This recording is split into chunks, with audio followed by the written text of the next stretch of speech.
The ongoing 23rd China International Fair for Investment and Trade has gathered more than 1,000 organizations and enterprises in Xiamen, East China's Fujian province. This year's CIFIT has a distinct focus on the digital economy, intelligent manufacturing, green and low-carbon development, as well as rural revitalization. Investors from countries newly invited to join the BRICS group, such as Saudi Arabia and Iran, are among those seeking business opportunities at the fair. The size of Saudi companies' investments in China is a testament to this improvement in the business environment. And we should see more and more investments coming from Saudi Arabia.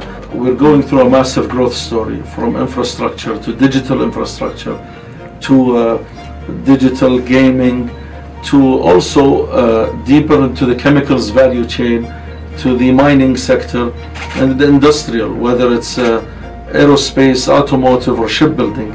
The China story gives us a lot of lessons to learn and a lot of blueprints to follow in some areas. So the options are infinite for the Chinese companies, but also joint development, research, biotech, all of those, the doors are open for, and we have massive stretch targets that the Chinese companies can find win-win opportunities in.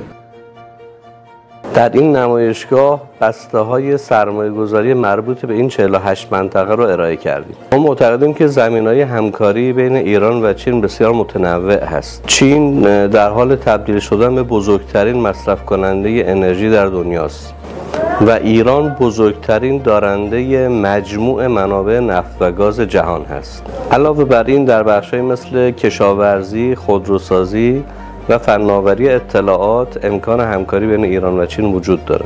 خب ما سیاست اصلیمون در مدیریت مناطق آزاد و ویژه اقتصادی ایران گسترش سرمایه‌گذاری هست و در تمام این 23 دوره‌ای که برگزار شده نمایشگاه بسیار موفقی بوده. خب بدیهیه که ما هم از فرصت‌های سرمایه‌گذاری در این نمایشگاه می‌خوایم استفاده کنیم و به همین جهت در این نمایشگاه شرکت کردیم.